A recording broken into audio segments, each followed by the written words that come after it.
और कुछ पहले ये बता दो, किसी को कोई क्वेश्चन पूछना है तो पूछ सकता है भाई अभी,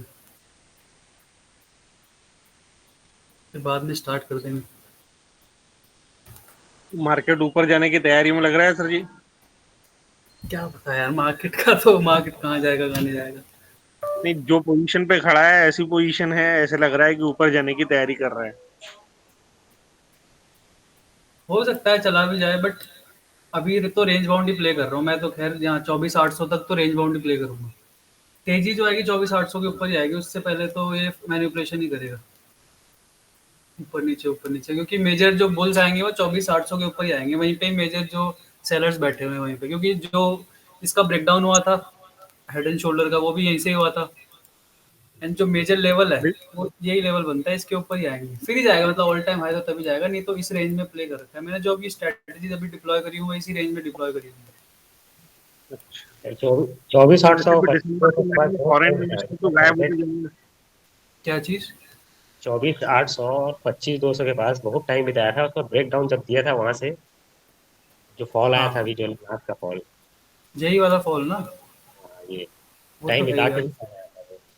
हम्म।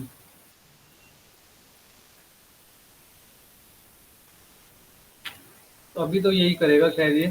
रेंज बाउंड प्ले करना है यार पूरे दिसंबर तो, क्योंकि दिसंबर में तो वैकेशन पे जाते हैं एफआईआईज, तो वो जनरली साइडवेज ही रहता है मार्केट दिसंबर में। तो रेंज, मैं तो रेंज ही प्ले कर रहा हूँ। ट्रेंडिंग मुझे नहीं लगता कि अभी आने वाले 20 तारीख तक तो ट्रेंड कोई ज़्यादा इंपॉर्टेंट नहीं है कि आएगा, मेरे को लगता नहीं है। 24,500 भी सर अभी बैठे हैं सर वहाँ पे, हैवी पोजीशन बैठा है 24,500 भी। 24,500 तो है ही है। 24, अगर छोटा किसी को मूव पकड़ना है तो फिर वो इसके ऊपर बैठेगा, यहाँ पे है ना, इसके ऊपर। 24, 3, 350, 400 के ऊपर भी एक बड़ा मूव आएगा, वो यहाँ तक जाएगा, 24,800 तक जाएगा। 500 इतना इंपॉर्टेंट नहीं है, क्योंकि 500 के ऊपर वो पता है ऑब्वियस लेवल कभी मार्केट में काम नहीं करते। तो 300 हम्म। और 400 का लेवल इंपॉर्टेंट है, अगर वो टूटे तो 500 भी टूटेगा। हम्म। क्योंकि ये यहाँ पे मेजर जो मूव एवरेज है अभी यहीं पे ही है, ये इसका रेजिस्टेंस आ रहा है, अभी भी यहीं से नीचे आया है ये। तो अगर ये वापस रिक्लेम करेगा तो ये जा सकता है 800 में। हम्म। वो एक आध दिन गैप अप में ही 500 उड़ जाएगा, ऐसा लग रहा है किसी दिन गैप अप पड़ेगा तो। हाँ, 500 इतना। अब वो हो गया ना कि 500 ये तक नहीं बना चौबीस देगा, हजार वही बोल पाँच रहा हूँ। सौ ओवरनाइट जैसे मैं, पोजीशन ना उनकी। जैसे यहाँ पे 500। 24,000, ये 23,000 था। हाँ हाँ 23,000 पे मेजर, 23,000 कह रहा हूँ, 24,000। 24,000 पे हाँ। मेजर सपोर्ट होता है और उसके नीचे गया ध्यान मार्केट। लगा। हाँ वही चीज। ऑब्वियस चीज़ है, मार्केट में काम नहीं करती। जाना होता है ना, क्योंकि स्टॉप लॉस लेने बिगनर्स क्या देखते हैं, 24,000 के नीचे आ गया, चलो अब तो ये गया, वो ट्रैप निकलते करके हैं फिर तो, वो।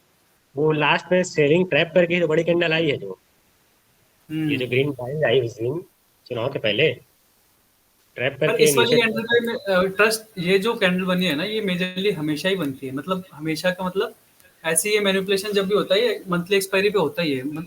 ये ऐसे मतलब एक्सपायरी का ड्रामा होता है। तो ये इस तो पे सर मैं बिलीव नहीं करता। मेजर एक्सपायरी से समझ जाओ, यहाँ से ऐसे चेंज होना था सब चीज निफ्टी की। वही है, अगर इसको हाँ। कंटिन्यू करना होता ना एक्सपायरी के बाद, तो ये कंटिन्यू करता ही यहीं से ही फिर। अब ये लो मेजर है कि अब ये लो बना दो, फिर इस लो को वापस रिटेस्ट करेगा ये, अगर ये लो बेस बटा दो। सबसे बेस हो गया है अभी नीचे से। हम्म। अब ये ऐसा है कि अगर इसको ऊपर जाना है तो यही लेवल होता है ऊपर जाने के लिए, क्योंकि नीचे आया, फर्स्ट पुल बैक लिया, फर्स्ट पुल बैक हाँ लेने के बाद नीचे आया, फिर यहीं से अगर ऊपर जाना है तो यही चांस है इसके बाद जाने का, उसके बाद नहीं जा सकता फिर। यहीं पे या तो बिल्डअप यहाँ से कंसोलिडेशन होगा। स्टार्ट करे, कंसोलिडेशन स्टार्ट करके फिर जाए ऊपर, या तो अभी हम्म। यहीं से डबल बॉटम का ब्रेकआउट गए चला जाए, तो पॉसिबिलिटी है कि ऊपर ऑल टाइम हाई वापस पहुंच जाए, वरना लास्ट मुश्किल है। ईयर में जब चुनाव के पहले सर छत्तीसगढ़ वाला चुनाव था, वहाँ पे बहुत रेंज बना के ही फटा था वहां से वो, लास्ट ईयर भी। हम्म। हाँ। वैसा ही है, कुछ दिन रहेगा उसके बाद ही फटेगा ये। अब देखो प्रॉब्लम क्या होती है ना लोगों के साथ, कि जैसे फॉर एग्जांपल अभी यही मूव हमें पकड़ना है। हम्म। अब लोग क्या करते हैं कि बड़ा ट्रेंड ना पकड़ने की जगह ना इंट्राडे में पकड़ने की उसको कोशिश करते हैं, कि कैसे मैं एक कॉल ले लूं और एक दिन में बस अपना काम हो जाए और बाहर निकलूं। पर अगर ये बंदा कोई यहाँ से ट्रेंड पकड़ता है ना, ये वाला प्रॉपर पूरा ट्रेंड पकड़ता है ये, उसको आते हैं हम्म। मजे। अब किसी ने ये पकड़ लिया ब्रेकडाउन पे, पुट बाय कर लो, यहाँ निकल गया, वो क्या क्या बना उसका? कुछ नहीं बना। हुआ ना सर, मैं पर अगर बैंक बैंक निफ्टी की लास्ट एक्सपायरी थी ना जिसमें, वो जो आया हम्म, था, मैं एक प्रीमियम हम्म, लेके रखा था, 100 रुपीज का कुछ प्रीमियम लेके रखा था वो। हम्म, जब ब्रेक डाउन आया ना तो मैं 193 कुछ निकल गया, ठीक है, हम्म, आउट के चले गया मैं। उसको आके देखा तो वो अराउंड 800 कुछ रुपीज का था। मैक्सिमम हाँ, एंट्री री एंट्री मतलब कोई भी। नहीं, वो तो आप कभी कर ही नहीं पाओगे अगर आप शॉर्ट एक्सपायरी में ट्रेड कर रहे हो ना। तो अगर कोई हम्म, चीज 150 की बाय कर रहे हो उसको आप होल्ड ही नहीं कर पाओगे लंबा, क्योंकि हम्म, अगर वो मान लो ऊपर नीचे या कहीं पे भी गया, उसकी आपके डायरेक्शन में जा रहा है वो, तो आपको दिखेगा, आपकी डायरेक्शन में आपको प्रॉफिट दिखेगा। और अगर वो हाँ। छोटा सा भी या तो रेंज बाउंड हो गया, आपके अपोजिट में चला गया एक बार, वो सारा प्रॉफिट चला जाएगा आपसे, बल्कि आप लॉस में आ जाओगे। एक्चुअली वहां पर क्या हुआ था लिक्विडेशन लेके ना 52,100 के ऊपर गया था वो। वहां हम्म। गया, उसके बाद वो ब्रेक डाउन हुआ था क्योंकि स्ट्राइक प्राइस चेंज ही नहीं हो रहा था ना। ऊपर जाके लिक्विडेट होके नीचे आया था। वो स्ट्राइक कॉल का अगर प्रीमियम। चेंज भी हो जाएगा ना, अगर आप इन द मनी भी चले जाओगे, बट अगर वो ऊपर जाके रेंज बाउंड हो गया या फिर रिवर्सल थोड़ा बहुत भी दे दिया उसने, तो वो सारा आपका ले जाएगा, क्योंकि थीटा सबसे तेजी से डिके होता है। हाँ, वॉलेटिलिटी से भी ज्यादा डिके होता है थीटा। उस दिन क्या हुआ था, कॉल्स बढ़ गए लेकिन पुट क्या हुआ था, पुट ना डाउन नहीं हुआ था। हम्म। पुट डाउन नहीं हुआ ना, मैं दोनों चार्ट खोल के रखा था, पुट डाउन नहीं हो रहा मतलब ये रिवर्स आएगा, वहां से फिर मैंने एंट्री बनाई। वो ब्रेक डाउन कर दिया था। 40 मिनट तक मैं दूसरा पोजीशन बना ही नहीं पाया कि क्या हो रहा है करके, समझ में नहीं आया मुझे। जबकि उस दिन हम्म। राइड करना था मुझे बैठ के, बस लेके जैसे छोड़ देना था। ये वाला मूव था, ये वाला मूव मैंने कैच किया है पूरा अभी यहाँ तक, ये जो नीचे से रिवर्सल आया है ना, क्योंकि आप अगर देखोगे यहाँ से मेरा स्टॉप लॉस कितना था, ये मैंने डाला भी था शायद ट्रेड यहाँ पे। इस जो ये गैप अप खुला ना जिस दिन, उसी दिन मैंने हाँ, ट्रेड एक कॉल बाय किया था, वो मार्च का।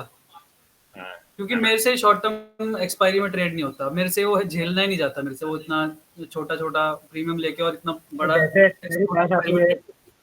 थीटा काम करने लग जाता है ना, ठीक है, बहुत तेजी से काम करता है, तो क्या है, थीटा वो वही भी तो अपने कह रहे हैं ना कि वैल्यू है। ऑप्शन बाइंग अगर करनी है तो थीटा हमारे को हाँ, फेवर में चाहिए, अगेंस्ट में थीटा अगर है तो वो आपको जीने नहीं देगा।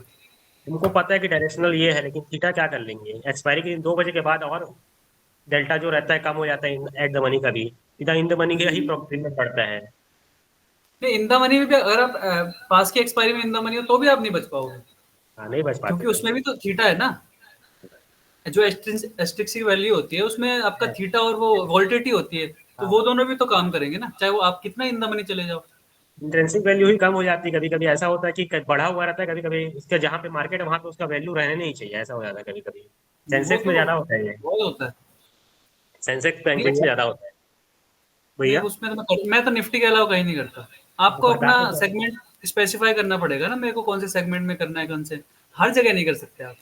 हर स्ट्रेटेजी सर हर जगह काम नहीं करती है ना। सेंसेक्स 2 बजे के बाद तो पागल हो जाता है, सीधा समझ मेरे लीजिए, वो मैं फेक देखता मूव ही नहीं दिखाना सेंसेक्स, मेरे मेरे आप अगर इंडाइसेस में भी देखोगे ना, सेंसेक्स है भी नहीं। ये भैया देखो आपको निप, सेंसेक्स दिखेगा भी नहीं, क्योंकि जिसमें मैं मैंने ट्रेड नहीं करता, मैं ऑब्जर्व क्यों किया देखूं उसके बारे था। में। निफ्टी अगर आपको ऑप्शन मेरे साथ सर ट्रेडिंग मैं करना है और 15 का 50 150 200 करना है, तो एक स्ट्रेटजी देखा हूँ मैंने, फॉलो भी किया हूँ, पैसे भी कमाए हूँ, स्टॉप लॉस हाँ भी बताओ। लगता है। पर बताओ। थर्सडे के दिन कैसा होता है, गैप अप या गैप डाउन होना चाहिए। हम्म।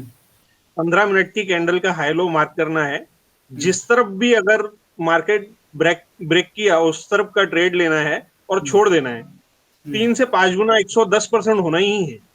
ये सर मैं आप 4 चेक साल कर। पहले फॉलो करता था। अच्छा। और ये मैंने 3 साल पहले एक वीडियो भी डाली थी इसकी, जिसमें बहुत अच्छे व्यूज थे। मैंने कहा, और वही एक वीडियो चली है मेरे चैनल पे कि 15 मिनट की इसको रेंज बोलते हैं हम। 3 साल पहले। गैप अप या गैप डाउन होना चाहिए पर। हाँ मतलब, हाँ, तब तो वो मेरा व्यू डायरेक्शन ये पकड़ है ना लेता है। कि मैं इंट्राडे प्ले नहीं करता, मेरे को चाहिए बड़ा ट्रेंड। बराबर। मेरे को राइट मजा सर, पसंद है उसी में है जब कि ज्यादा। ये वाली जो ट्रेड थी ना, यहाँ पे मेरे पास कितने कंफर्मेशन थे मैं आपको बताता हूँ, देखो। फर्स्ट कंफर्मेशन मेरे पास था कि वीकली चार्ट पे मैं रहता हूँ मोस्टली। तो मैंने जब यहाँ से फिबोनाची का रिट्रेसमेंट देखा कि ये लो बनाया, वो रिजल्ट थे जिस दिन, और यहाँ से ये हाई बनाया, हाँ। तो सपोर्ट कहाँ से लिया इसने, 0.6 से। ठीक है, जो गोल्डन जोन होता है ये सपोर्ट लेवल थे। पहला कंफर्मेशन मेरा ये हो गया। सेकंड कंफर्मेशन क्या हो गया कि यहाँ से ये सपोर्ट ले रहा है। सेकंड कंफर्मेशन मेरा ये हो गया, एक सेकंड, इसने मैनिपुलेट कर दिया है यहाँ पे 200 मूव एवरेज के नीचे आया, एंड एक बार मैनिपुलेट कर दिया सबको।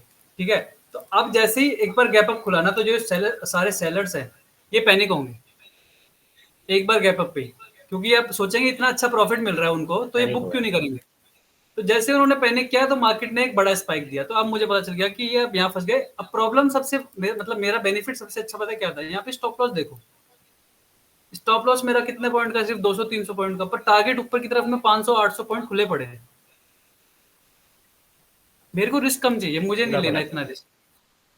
मजा तभी है जब 500 800 पॉइंट मिले, 50 पॉइंट में और खेल क्या, के वैसे भी मजा नहीं। अरे स्ट्रेस होता है उतना आप वो भरो, क्या कहते हैं, उतना ही भरना है आपको, पैसा उतना ही भरना है, पर पॉइंट आपको कम मिल रहे हैं तो पॉइंट क्या है उसका, फिर होल्ड कर लो ना। डेली का स्ट्रेस लेने से अच्छा एक ट्रेड ही चलाओ कम से कम 5-6 दिन। अब जैसे अभी जो मैंने स्ट्रेटेजी डिप्लॉय कर रखी है, वो मैंने दिसंबर के एंड की कर रखी है, मैंने 5-10 दिन पहले ही कर दी थी, अराउंड 20 नवंबर के आसपास मैंने कर दी थी, एंड उसके लॉट मैंने ऐड किए फिर अभी 27 तारीख के आसपास, तो वो दिसंबर की है।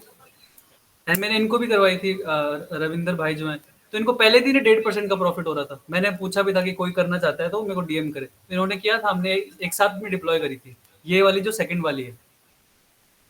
एक मैंने उससे पहले 20 तारीख को डिप्लॉय कर रखी थी।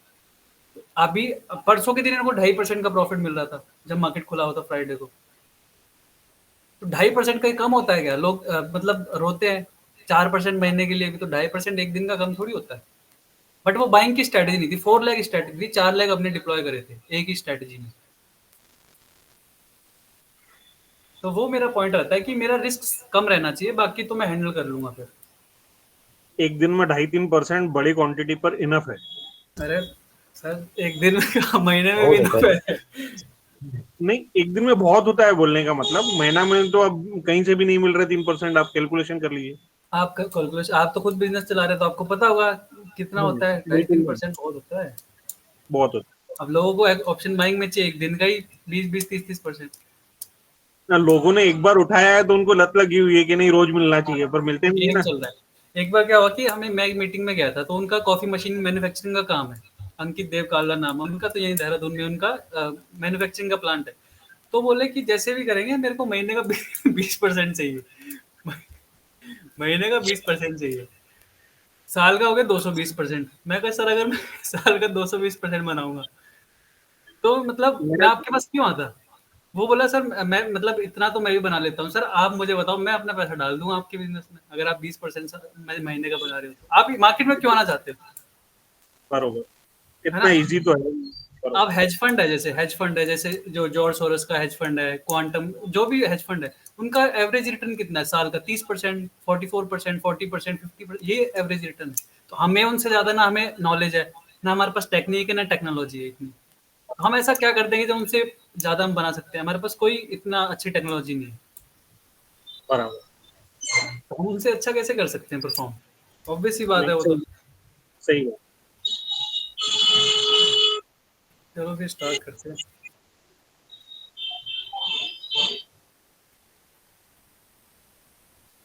सर ये चार्ट पे जो लास्ट वाला मूविंग एवरेज है, ये हमें कौन सा है सर, कौन से टू रेंज पे है? हंड्रेड 200 पे ना? मैं ये सारे हमेशा लगा के रखता हूँ, 10, 20, 50, 100, 200।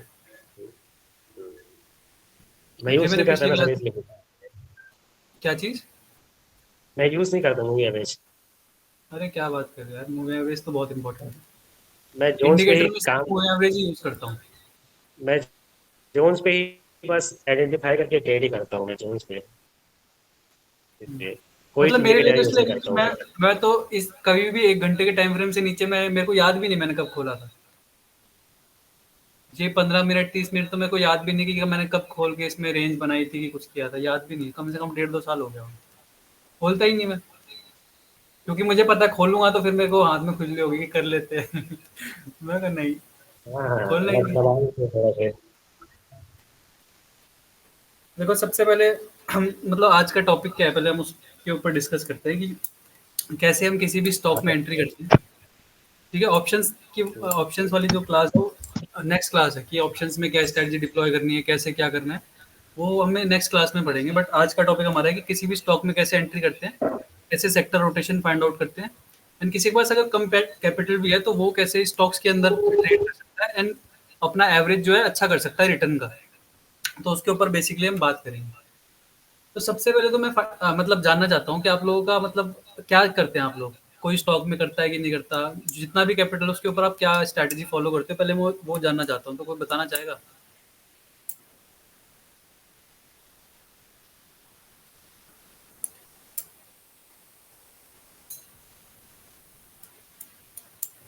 तो भाई जैसे मेरा तो मैं स्टॉक पे ही करता हूँ।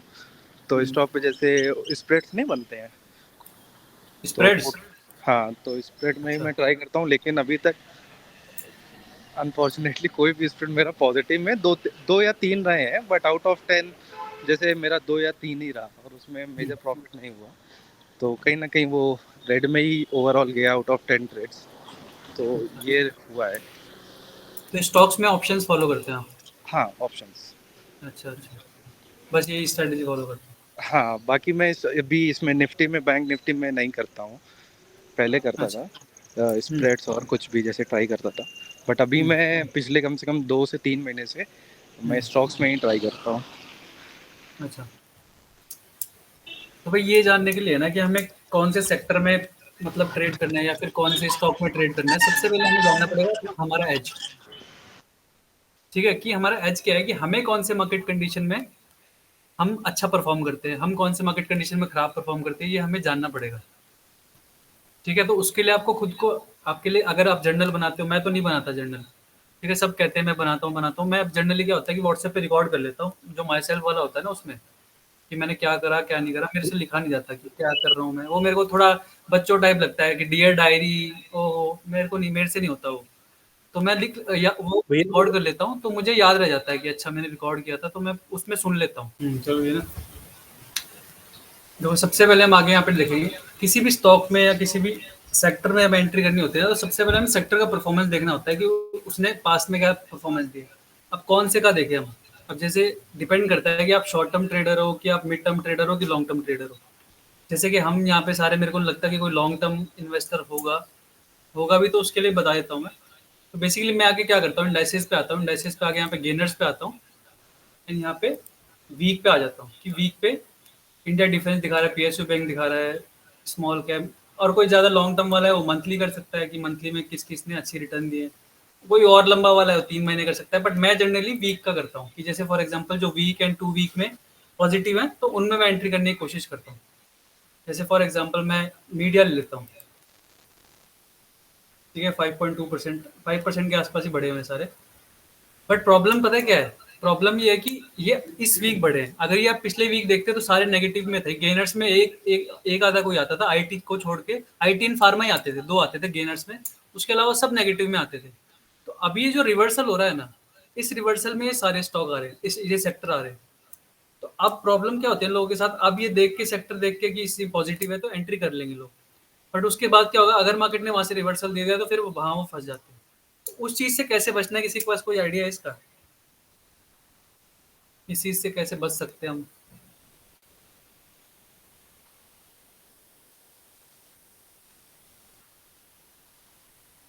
कोई बताएगा? ये फ्राइडे क्लोजिंग को हम लोग देख सकते हैं क्या? जैसे फ्राइडे क्लोजिंग है इस वीक का, जो देखो कई फ्राइडे कई क्लोजिंग बार क्या होता है ना, क्लोजिंग की बात नहीं कर रहा मैं, जैसे फॉर एग्जांपल अभी निफ्टी जो है, है निफ्टी अभी नीचे आया था। ठीक है, है है सबको पता है कि निफ्टी अभी डाउन ट्रेंड में है। है तो मेजरली सेक्टर्स भी डाउन ट्रेंड में, सब डाउन ट्रेंड में, अगर मैं आपको दिखाऊं ना यहाँ से जाके, तो मेजरली करेक्ट। सेक्टर्स भी डाउन ट्रेंड में। तो अब ये रिलेटिव फर्स्ट स्ट्रेंथ। लिया है इसने, तो फर्स्ट पुल बैक में हम बाई की एंट्री कर लेते हैं। तो आपने कई बार देखा होगा कि एंट्री करते ही 1-2 दिन तक तो निफ्टी बुलिश रहता है, फिर डाउन ट्रेंड में आके फिर वो वापस स्टॉप लॉस हिट कर देता है सारे स्टॉक्स में।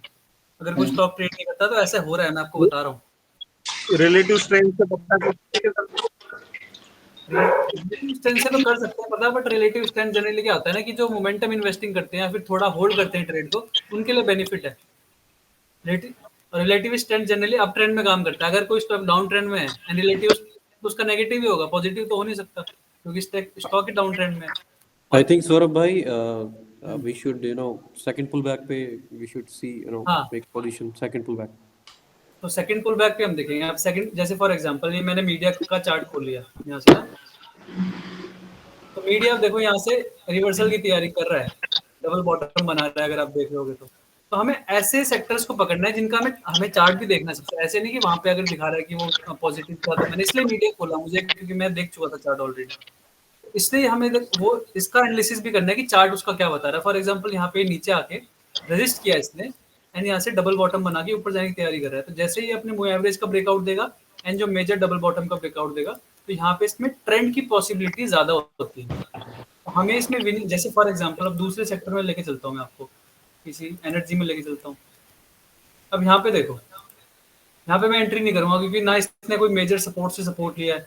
ठीक है, एंड बहुत सारे मूवी एवरेज के नीचे है ये। इसके मूवी एवरेज अभी बहुत इसका मतलब रेजिस्टेंसेस काफी ऊपर है। तो ये जनरली क्या होता है कि जैसे इस मूवी एवरेज के पास आया, ये कौन सा मूवी एवरेज है मैं बताता हूँ आपको, 20 मूवी एवरेज है ये, और इसके ऊपर 200 मूवी एवरेज है। तो ये क्रॉसओवर के पास खड़ा हुआ है। तो प्रोबेबिलिटी ये होती है कि जब भी आप ऊपर जाएगा अपने जो ये मूवी एवरेज है यहाँ से रेजिस्टेंस लेगा तो ये नीचे आएगा, क्योंकि स्टॉप लॉसेस कहाँ पे होंगे, जो बड़े प्लेयर्स होंगे उनके फ्यूचर्स में या फिर मेजरली स्टॉप लॉसेस कहाँ पे होते हैं, इन लेवल्स के ऊपर ही होते हैं। या तो मेजर मूवी एवरेज होते हैं या फिर मेजर स्विंग्स होते हैं, उसके अलावा उनके पास कोई ऑप्शन नहीं होता। ठीक है, तो ऐसे स्टॉक हमें फाइंड आउट नहीं करने जो अपने मूवी एवरेज के आसपास कंसोलिडेट कर रहे हैं ना, उनको हमें फाइंड आउट करना है। जो सेक्टर्स हैं, जो स्टॉक्स अपने मूवी एवरेज के आसपास हैं, उनको हमें देखना है। ठीक है, जैसे इंफ्रा है, ये देखो ये भी अभी दूर है, पर हमने मीडिया इसलिए खोला हुआ था क्योंकि मीडिया अपने मूवी एवरेज के आसपास ही कंसोलिडेट कर रहे हैं यहाँ पे। जैसे फॉर एग्जांपल आईटी है, देखो आईटी दिखाता हूँ मैं आपको, इसने ब्रेकआउट ऑलरेडी दे दिया है। ये देखो यहाँ से इसने ब्रेकआउट दिया एंड अभी रिटेस्ट कर रहा है, ये ऑल टाइम हाई टच करके आया, बल्कि जो सेक्टर डाउन ट्रेंड में है तो ऑल टाइम हाई टच कर रहा है। एंड दिसंबर में अगर आप डाटा चेक करोगे तो दिसंबर में जनरली आईटी सेक्टर अच्छा परफॉर्म करता है, अगर आप पीछे का डाटा भी चेक करोगे तो हमें ऐसे सेक्टर पे ध्यान रखना है, या तो वो अपने मूव एवरेज के ऊपर हो या फिर वो आसपास ही कंसोलिडेट करो ताकि ब्रेकआउट होने के चांसेस बढ़ जाए। जो बहुत नीचे है फिर हम उनको नहीं देखेंगे।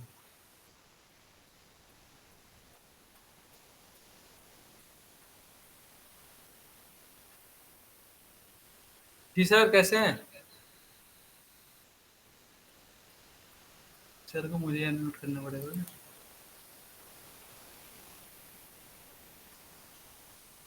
आवाज नहीं आ रही सर आपकी, आपको अनम्यूट करना पड़ेगा। हमारी हाँ, अब आ रही है, बताइए। चलो ठीक है, अब हम भी सीख गए भैया। ठीक है, तो समझ गए ना ये वाला पॉइंट सब? सर ने आज बोला नहीं कि आप स्मार्ट लग रहे हो? अरे यार नहीं सर, वैसे रोज ही मेरे से फोन पे बात करते हैं तो रोज बोलते हैं। गजेंद्र सर नमस्कार। सर नमस्कार सर, गजेंद्र सर नमस्कार, big fan sir. Big fan sir. Sir अभी राजस्थान ट्रिप से वापस आए हैं। वाह अमेजिंग। एक वहां पे जाके क्या कहते हैं, वेडिंग में। सर वापस आपको मैंने मैं सर आपको वापस अनम्यूट करना पड़ेगा, मैंने आपको म्यूट कर दिया।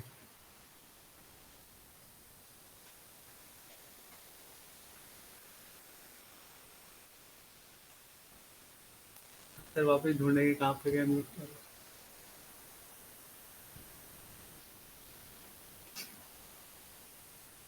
अभी तक ये वाला समझ गए जो मैंने समझाया आप लोगों को? इसमें किसी को प्रॉब्लम है कि सेक्टर्स एंड स्टॉक, मतलब अगर हमें किसी भी स्टॉक का सिलेक्शन करना है तो सबसे पहले हमें सेक्टर का सिलेक्शन करना पड़ेगा कि कौन सी सेक्टर के वो स्टॉक है।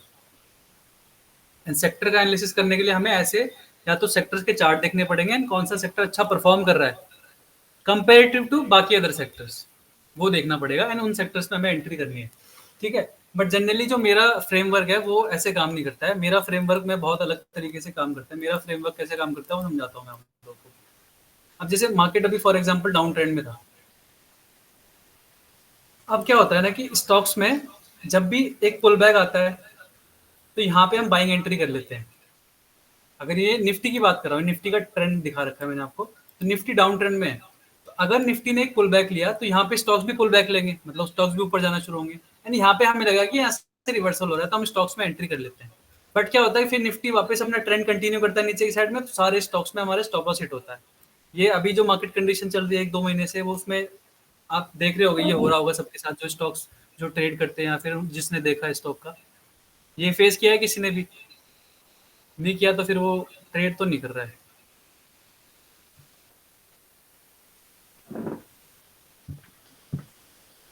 सर आप तो फेस कर ही रहे हो आप तो फेस कर ही रहे हो सर। हमने सब कुछ कर लिया भैया। अब कुछ बचा नहीं है। नहीं बचा ठीक है। नहीं, अब तो सही चल रहा। हाँ अब तो ठीक है। ब्रेक ठीक है। गाड़ी गड्ढे से ऊपर आ गई हमारी। तो इस तरीके से हम फंसते हैं, ठीक है। अब पॉइंट क्या है बेसिकली कि हमें जो स्टॉक्स चूज करने हैं वो सेक्टर के हिसाब से चूज करने हैं, बट कई बार ऐसा होता है कि अगर स्टॉक्स भी अच्छे परफॉर्म कर रहे हैं, मतलब सेक्टर्स भी अच्छे परफॉर्म कर रहे हैं, स्टॉक्स भी अच्छे परफॉर्म कर रहे हैं, बट हमें वो स्टॉक्स नहीं मिले। अब हमारा जो फ्रेमवर्क है उस हिसाब से नहीं है, या तो हम क्या करेंगे, बॉटम फिशिंग करेंगे, हमें नीचे ही सब कुछ मिल जाए, ठीक है, डबल बॉटम मिल जाए। अब कोई भी इतने बुरे मार्केट में ट्रेंडी स्टॉक जो होता है ना उसको कोई पिक नहीं करेगा, सब देखें कि हमें लो पे मिल जाए, लो पे मिल जाए। अब ट्रेंडी स्टॉक का मतलब क्या होता है? ट्रेंडी स्टॉक का मतलब होता है जो अपने सारे मूव एवरेज के ऊपर परफॉर्म कर रहा हो, सारे मूव एवरेज के ऊपर हो, 10, 20, 100 एंड 200 मूव एवरेज के ऊपर हो। अब ये कैसे पता चलेगा? तो मैंने दिखाई दिया, ऐसे पता चलेगा। अब फॉर एग्जांपल कोई स्टॉक अगर अपने 10, 20 मूव एवरेज के नीचे है एंड 50, 100 एंड 200 के ऊपर है, तो इसका मतलब ये होता है कि वो शॉर्ट टर्म में तो बेरिश है, बट उसका जो मीडियम टर्म ट्रेंड है वो अभी भी बुलिश ही है। ये बहुत इंपॉर्टेंट पॉइंट है कि अगर कोई स्टॉक अपने 50, 100 एंड 200 डे मूव एवरेज से ऊपर है बट 10, 20 से नीचे है, तो इसका मतलब ये होता है शॉर्ट टर्म ट्रेंड तो उसका बेरिश हो चुका है, बट वो जो मेजर ट्रेंड है, जो उसका मीडियम टर्म या लॉन्ग टर्म ट्रेंड होता है, वो उसका अभी भी पॉजिटिव ही है। तो हमें ऐसे स्टॉक में ध्यान देना चाहिए जब भी मार्केट एक रिट्रेसमेंट दे या फिर नीचे की तरफ आए, ठीक है। तो ये हमारा कॉन्सेप्ट रहना चाहिए, जो भी स्टॉक्स में ट्रेड करते हैं उनके लिए बता रहा हूँ मैं ये पॉइंट।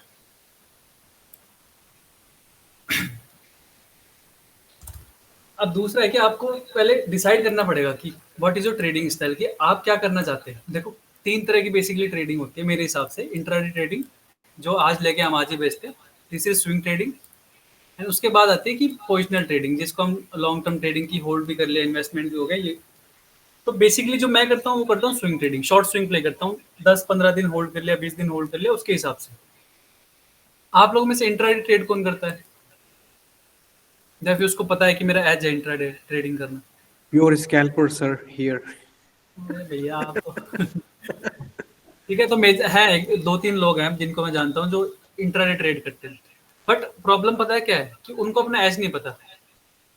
वो इंट्राडे ट्रेड कर रहे हैं क्योंकि उन्हें लगता है कि इंट्राडे ट्रेड में रिटर्न अच्छा बनता है।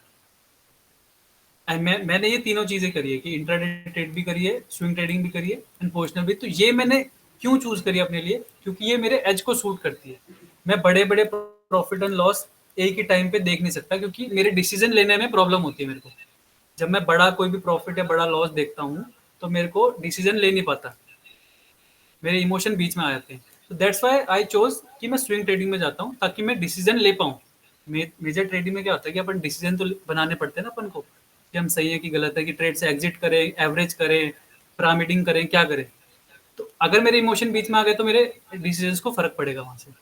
इसलिए मैंने स्विंग ट्रेडिंग चूज करी। किसी को, अब मैं ऐसे लोगों को भी जानता हूँ जो इंट्राडे ट्रेड में बड़ा बड़ा प्रॉफिट एंड लॉस झेल सकते हैं एंड उन डिसीजन भी अच्छे लेते हैं। तो उनके लिए आपको अपना एज फाइंड आउट करना पड़ेगा। वो कैसे होगा? वो आपको करके देखना पड़ेगा। आपको लिखना पड़ेगा कि मैं कौन से मार्केट कंडीशन में अच्छा परफॉर्म करता हूँ, कौन से मार्केट कंडीशन में खराब परफॉर्म करता हूँ, कौन से मार्केट कंडीशन में मैं स्टॉप लॉस नहीं लेता, कौन से मैं ले लेता हूँ, टारगेट कब बुक नहीं करता। तो ये सब चीज़ आपको पता होनी चाहिए, तभी आप अपना एज जो है फाइंड आउट कर पाओगे। उसके बिना मुश्किल है। समझ गए?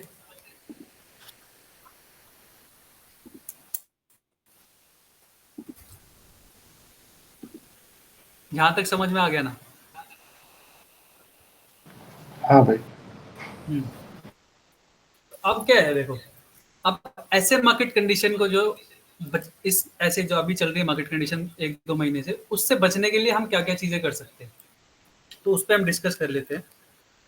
पहले तो मैं आपको बताना चाहूंगा कि अपने इस हिसाब से स्ट्रेटजी या रूल्स कैसे बनाते हैं।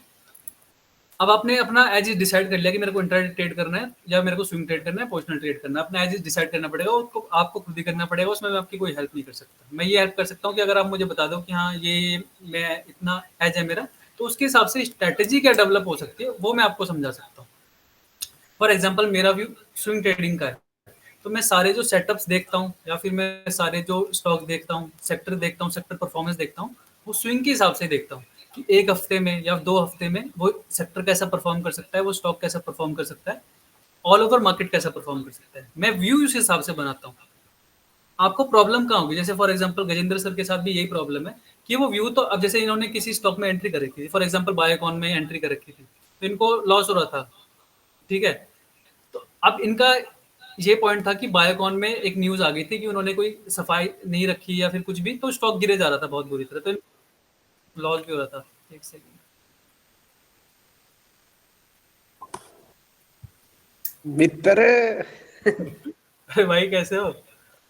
आपको तो बुलाया नहीं हमने। बिन बुलाए मेहमान है भाई ये। भाई तो बिना पूछे आ जाते। भाई को अनम्यूट भी तो नहीं करना आता। आवाज नहीं आ रही तुझे तेरी। अरे अनम्यूट तो कर।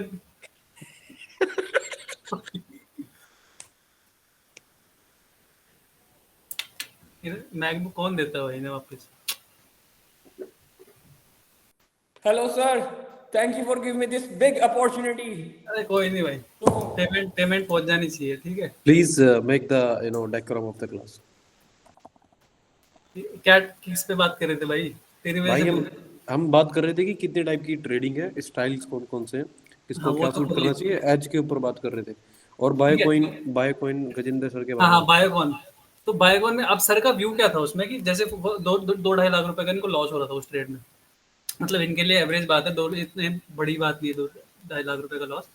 बट इनका क्या था कि उसमें ये बोले कि मेरा लॉन्ग टर्म व्यू तो इसमें पुलिश ही है। अब इन्होंने उसमें ट्रेड बना रखी थी, हेज कर रखा था, मतलब कि इन्होंने इस महीने का शॉर्ट कर रखा था, दूसरे महीने का इन्होंने लॉन्ग कर रखा था। ठीक है, तो बीच में ये प्ले कर रहे थे कि मैं शॉर्ट टर्म में तो मैं बेयरिश हूँ, बट मैं लॉन्ग टर्म में बुलिश हूँ। अब क्या हुआ कि इन्होंने शॉर्ट टर्म वाले तो प्रॉफिट बुक कर लिए, वो नीचे आया स्टॉक एंड बुक करके बैठ गए ये सारा। अब लॉन्ग टर्म में ये बुलिश थे, मतलब अगले महीने के लिए, एंड वो ट्रेड को होल्ड रखा। अब वो नहीं, ऊपर गया ही नहीं उस टाइम, और मार्केट कंडीशन भी खराब हो गई। तो वहां पे जिन्होंने उतना शॉर्ट करके पैसा बनाया, उससे ज्यादा इन्होंने लॉस कर दिया जो इन्होंने लॉन्ग कर रखा। इसमें प्रॉब्लम क्या है, इन्होंने व्यू अपने, इनका सबसे बड़ा मेजर प्रॉब्लम पता है क्या है कि हर दिन व्यू चेंज करते हैं। आज ये अगर बुलिश है, अगर मार्केट ऊपर गया है तो ये बुलिश हो जाएंगे, मतलब मिड टर्म के लिए भी बुलिश हो जाएंगे, शॉर्ट टर्म के लिए बुलिश हो जाएंगे। फिर ये इनको पॉजिटिव चीजें दिखनी शुरू हो जाती है। एंड सेम गोज विद ये, अगर शॉर्ट टर्म में बेरिश है तो फिर ये मिड टर्म में बुलिश हो जाएंगे या शॉर्ट टर्म में बेरिश हो जाएंगे। तो इनका व्यू जो है ना, बार बार चेंज होता रहता है। तो इसकी वजह से इनके जो मेजर लॉसेस के कारण है वो ये है। सर ने पीछे मुंह कर लिया। सर सुनना नहीं चाहते अपनी बुराई। ठीक है, तो इनके मेजरली ये इनके लॉसेस के कारण है। तो इनको मैं हमेशा यही बोलता हूँ कि सर पता है करना क्या है, अपन को व्यू से नहीं हटना है। जैसे फॉर एग्जांपल हमें अगर व्यू बनाना है किसी भी चीज पे, अगर हमें निफ्टी पे व्यू बनाना है, किसी भी स्टॉक पे व्यू बनाना है, तो हमें उस पे डेली टाइम फ्रेम पे व्यू बनाना पड़ेगा। अब ये सर चार्ट पता है कौन से टाइम फ्रेम का देखते हैं? 1 मिनट का। तो वहां पे प्रॉब्लम आती है, 1 मिनट के हिसाब से तो मेरा व्यू हर 1 मिनट में चेंज होगा। अब मैंने जैसे फॉर एग्जांपल यहाँ पे ट्रेंड सब कुछ देख लिया, अब मैं 3 मिनट के चार्ट पे आ गया यहाँ पे। ठीक है, अब मैं 3 मिनट के चार्ट पे आ गया। अब मैं यहाँ पे बेरिश हो जाऊंगा, बेरिश हो गया। ठीक है, यहाँ पे मैं बुलिश हो जाऊंगा, फिर बुलिश हो जाऊंगा, फिर बेरिश हो जाऊंगा, फिर बुलिश हो जाऊंगा, फिर बेरिश हो जाऊंगा। तो इससे पॉइंट क्या मिला आपको? अब यहाँ से आपको दिख तो रहा है कि यहाँ से भैया ये बहुत गिर गया यहाँ से, पर इतना मेजर फॉल थोड़ी। अब अगर आप यही डेली में देखो 194 पॉइंट्स का फॉल है, पर दिखने में लग रहा है कि कम से कम 2-3 हजार पॉइंट्स का फॉल है ये मैं कैप्चर कर लेता अगर। अब सर का दूसरा एक और चीज है कि सर हर मूव को कैप्चर करना चाहता है। अगर ये ब्रेक डाउन हुआ तो ये भी कैप्चर होना चाहिए, ये उसके बाद यहाँ से ऊपर गया ये भी कैप्चर होना चाहिए, फिर नीचे आया ये भी कैप्चर होना चाहिए। तो this is the down side कि आप छोटे टाइम फ्रेम पे हो, कि आपको कंफ्यूजन इतना है तो करोगे क्या आप? तो सबसे पहले हमें जो व्यू बनाना है ना, वो हमेशा daily and weekly time frame पे बनता है। हमें एग्जीक्यूशन करना होता है स्मॉल टाइम फ्रेम पे तो, और वो भी स्मॉल इतना नहीं कि 1 मिनट 3 मिनट में। हमेशा एग्जीक्यूशन होता है छोटे टाइम फ्रेम पे, 30 मिनट, 1 घंटा, 15 मिनट, इतने टाइम फ्रेम्स पे। पर आपको व्यू बनाना हमेशा डेली एंड वीकली के हिसाब से पड़ता है। ठीक है, समझ गए?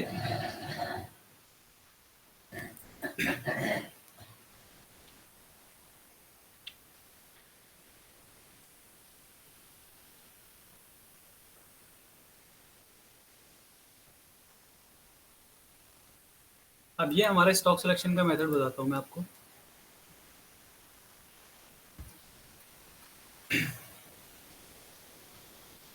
इस मार्केट कंडीशन को भी बताऊंगा कि कैसे हैंडल करते हैं, क्या करना चाहिए इस मार्केट कंडीशन में भी।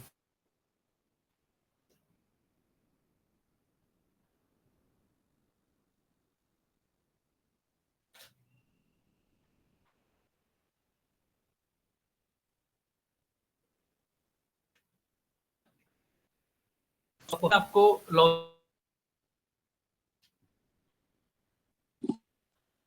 अब आ रही है, नहीं, अब आई है। आवाज नहीं आ रही, आवाज नहीं आ रही। आवाज नहीं आ रही, आवाज नहीं आ रही। अब आ रही है?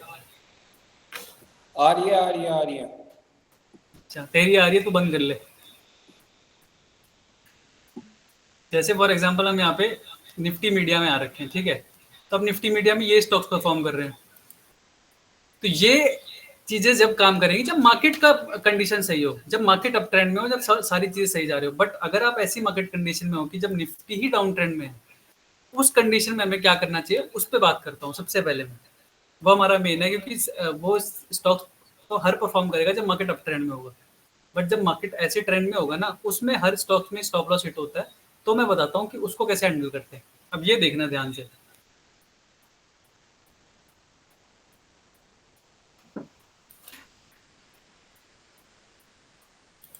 जैसे हम निफ्टी आईटी में बैठे हुए हैं, ठीक है? तो आईटी में हमारा क्या हुआ कि डाउन ट्रेंड में, सब कुछ डाउन ट्रेंड में। तो हमें अगर निफ्टी के आईटी के स्टॉक्स में पैसा डालना है, तो मैं किसके थ्रू जाऊंगा? मैं जाऊंगा ईटीएफ के थ्रू, ठीक है ना? चाहे मेरे को अब ईटीएफ में दो तरीके से जा सकता हूँ।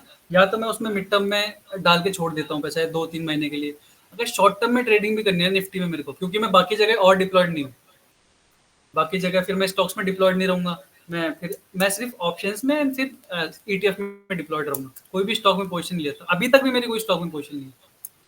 मैंने आपको बताया कि निफ्टी जब यहाँ से डबल बॉटम बना के ऊपर जाने लग जाएगा, फिर मैं स्टॉक्स देखना शुरू करूंगा कि अच्छा, अब अगर निफ्टी ट्रेंड अपना चेंज कर रहा है तो मैं भी अपने जो स्टॉक्स है वापस ऐड करना शुरू करूंगा, ठीक है? तो अभी मैं ये शुरू करता हूँ आपको कि ईटीएफ में कैसे हम इन्वेस्टमेंट या फिर ट्रेडिंग करते हैं। पिछली बार मैंने समझाया था पर यार कि ब्रो, अभी जैसे मार्केट नेगेटिव है ना, तो काफी सारे अच्छे स्टॉक भी तो अपने काफी मतलब डिस्काउंट प्राइसेस में मिल रहे हैं, तो उनको तो एक्यूमुलेट कर ही सकते हैं ना। वो फिर इन्वेस्टमेंट हो गया ना, हमें अभी ट्रेडिंग की बात कर रहे हैं, चलो ठीक है। है ना? क्योंकि वो तो फिर बहुत ऑप्शन है ना। वही मैंने बोला कि अगर आपको एज पता है अपना कि आपको लॉन्ग टर्म करना है, मिड टर्म करना है कि शॉर्ट टर्म करना है, उसके फिर सबके फ्रेमवर्क भी अलग अलग है। ऐसा नहीं हो सकता कि मैं इन्वेस्टर तो लॉन्ग टर्म हूँ, मेरे को 1-2 साल तक होल्ड रखना है, मैं देख रहा 3 मिनट का टाइम फ्रेम हूँ। तो फ्रेमवर्क भी सबका अलग होगा। फिर अगर मैं इंट्राडे ट्रेड कर रहा हूँ तो मुझे 5 मिनट 15 मिनट देखना है। तो उसके हिसाब, ओके। मैंने इसलिए बोला आपको कि एज के हिसाब से आपको अपना फ्रेमवर्क डिजाइन करना पड़ेगा एंड उसी फ्रेमवर्क पे आपको काम करना पड़ेगा। जैसे मेरा फ्रेमवर्क मेरे को अलाउ नहीं करता कि मैं 15 मिनट या 30 मिनट के चार्ट पे देखूं। मुझे 1 घंटा 2 घंटा डेली वीकली देखना पड़ता है। तो सबका फ्रेमवर्क अलग अलग होता है। तो फ्रेमवर्क जानने के लिए आपको अपना एज जानना होगा, सिंपल, ठीक है? ठीक है। अब जैसे निफ्टी आईटी है, तो मैं यहाँ पे लेके चलता हूँ ईटीएफ की मेरी ये जो शीट है।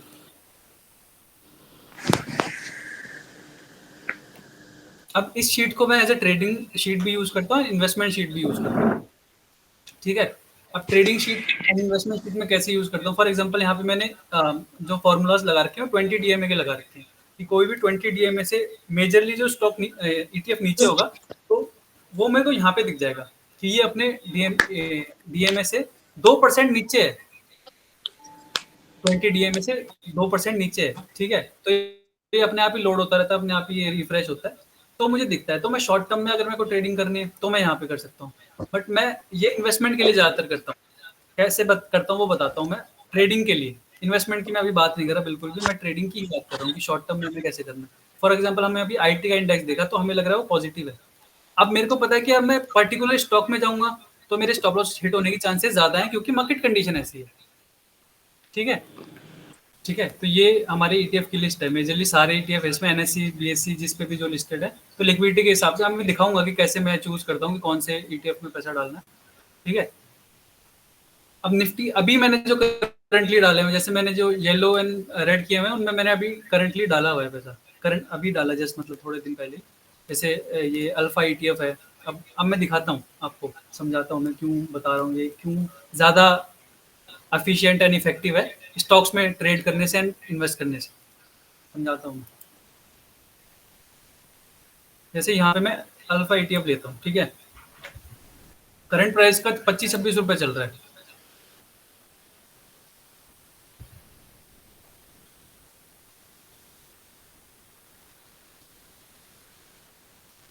ठीक है, सेम 25-26 रुपए के आसपास चल रहा है। एंड ये अपने जो मेजर मूव एवरेज था यहाँ पे 200 डे में यहाँ से सपोर्ट लिया इसने एंड ऊपर की तरफ गया। अब मैंने इसको यहाँ पे डाला सर्च में,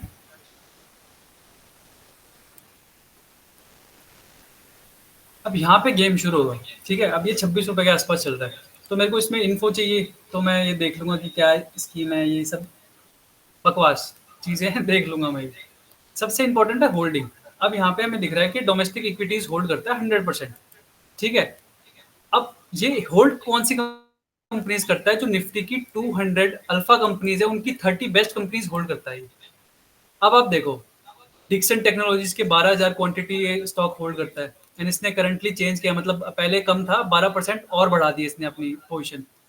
एंड आप एक चीज देखो कि सब स्टॉक्स में सेम पोजीशन बढ़ा रहा है, 12.4, 12.45, 45, 44 सब में अपने, मतलब आप देख रहे हो इनका जो रिस्क रिवॉर्ड एंड इनका जो वो होता है, क्या कहते हैं, पोजीशन साइजिंग, सब में इक्वली बढ़ा है। ऐसे नहीं कि ये स्टॉक परफॉर्म को इसमें डाल दिया, सब में इन्वेस्टमेंट करे तो एक ही पोजीशन साइज है इनका, अलग अलग नहीं है। डिक्सन टेक्नोलॉजी और ओरेकल, ट्रेंट, लुपिन, मतलब जो भी टॉप अल्फा कंपनीज हैं सब में इनका पैसा है। अब पता कैसे चलेगा कि ये परसेंटेज है यहाँ पे, अगर आप लास्ट में देख रहे हो ना होल्डिंग, किसकी होल्डिंग है, यहाँ पे आप आओगे ना AUM में, तो आपको पता चलेगा कि इनकी 2023 में सिर्फ 21 करोड़ का AUM था एंड अब इनका एक साल बाद 24 में 312 करोड़ का AUM है। तो ये जो 5% एंड ये दिखा रहा है ना, जो ये तो टोटल AUM का परसेंटेज होता है। ये अपना जो टोटल AUM है उसका परसेंटेज ये होल्ड करता है। 5% ये डिक्सन होल्ड करता है, 5% ये ओरेकल होल्ड करता है, 5% ये ट्रेंट होल्ड करता है।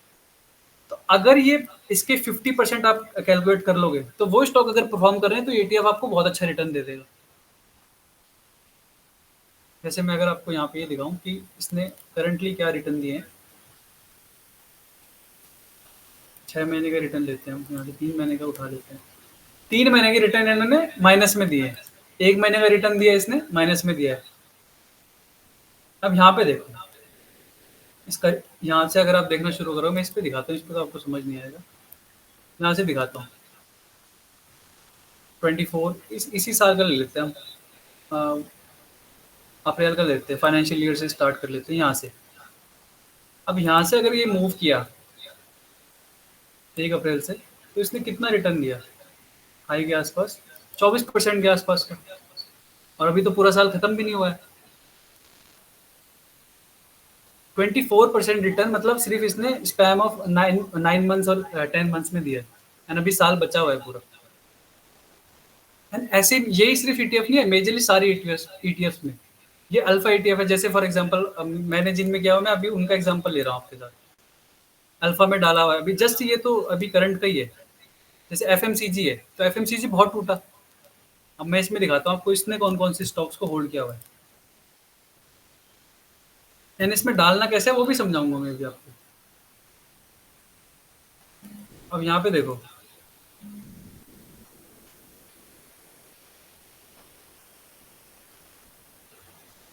हेलो जी जी जी,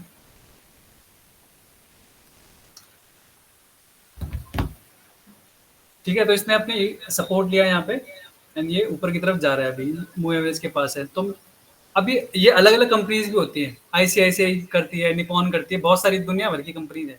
आपको सिर्फ ये देखना है कि इसका AUM कितना है, कितना पैसा ये मैनेज करती है, बस ये सबसे इंपॉर्टेंट है। अगर कोई भी 100 करोड़ से ऊपर मैनेज कर रही है तो आपको वहाँ डाल देना, मतलब उसमें लिक्विडिटी भर भर के है, उसमें कोई इशू की बात नहीं है। एंड आपको ये ऐसे ही फॉलो करना पड़ेगा, क्योंकि इसमें आएगा नहीं। अगर आप सीधा यहाँ से जाके कॉपी करके इसको पेस्ट कर दोगे ना इस वाली वेबसाइट पे, तो आएगा नहीं। आपको पूरा नाम जी होगा ऐसे, ये वाला, तभी आएगा। देखो यहाँ पे, अब यहाँ पे आप फंड मैनेजर भी देख सकते हो कौन कौन इसको मैनेज कर रहा है, क्या उसका एक्सपीरियंस है क्या नहीं है। तो इसका AUM कितना है, 412 है। पिछली साल इसका 99, एक साल में कितना गेन किया, मतलब कितना कैपिटल आया। तो मतलब लोग भर भर के डाल रहे हैं इसमें पैसा। ये भी डोमेस्टिक इक्विटी होल्ड करता है 100% की। अब देखो FMCG कंपनी है, ITC का 34% स्टेक, मतलब 34% इसका AUM का ITC में है इनका पूरा पैसा। जो टॉप लीडिंग कंपनी है FMCG की, HUL, Nestle, VBL, Britannia, Tata consumer, सब सारी कंपनीज में। इसका प्राइस कितना है, सिर्फ 60 रुपए। अब अगर मेरे पास 1 लाख रुपए हैं, तो अगर मुझे डालना हो इन कंपनीज में, तो मेरे को कितना कैपिटल चाहिए पड़ेगा। बट अगर आप सिर्फ इस ईटीएफ में पैसा डालो तो आपको सिर्फ 60 रुपए मिल रहे हैं इतनी सारी कंपनीज। तो इससे क्या होगा कि मेरी क्वांटिटीज बढ़ जाएंगी, पोजिशन साइजिंग बढ़ जाएगी, एंड मेरा जो रिस्क है वो डाइवर्सिफाई हो जाएगा। अब अगर मैं सिर्फ आईटीसी में ट्रेड लेता और वो नीचे हो जाता और बाकी ऊपर हो जाते, तो मैं वहां फंस जाता। जब फॉर एग्जांपल मैं बाकी 3 में लेता या 6 में लेता, तो मेरा डाइवर्सिफाई नहीं हो रहा। अब यहाँ पे पैसा डालने का मतलब ये है कि अगर एक गिर रहा है दूसरा तो बढ़ रहा है, दूसरा गिर रहा है तीसरा तो बढ़ रहा है। सब अगर गिर रहे हैं फिर वो सेक्टर परफॉर्म नहीं कर रहा, फिर वो इवेंचुअली परफॉर्म करना शुरू कर देगा। समझ में आ रहा है ये आपको कि पॉइंट क्या है मेरा समझाने का?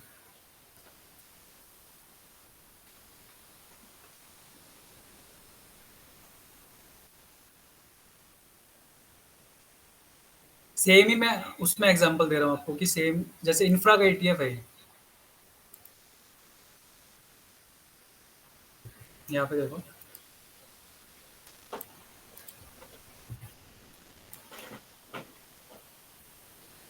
इससे हमारा सबसे मेजर बेनिफिट ये सिर्फ मैं उसके लिए बता रहा हूँ जो ऐसी मार्केट कंडीशन में हमें कैसे मार्केट में पैसा डालना है, क्योंकि आपका कैपिटल खाली पड़ा हुआ है। स्टॉक्स में आप कर रहे हो, मेजरली स्टॉक्स आपके स्टॉप लॉस हिट करेंगे, जो अभी 2 महीने से कर ही रहे हैं। तो इन ऐसी कंडीशंस में आपको ये चीजें करनी है जो मैं आपको अभी बता रहा हूँ। फिर हम बेसिकली कैसे स्टॉक सेलेक्ट करते हैं नॉर्मल मार्केट कंडीशन में, उसके बाद वो बताऊंगा मैं आपको।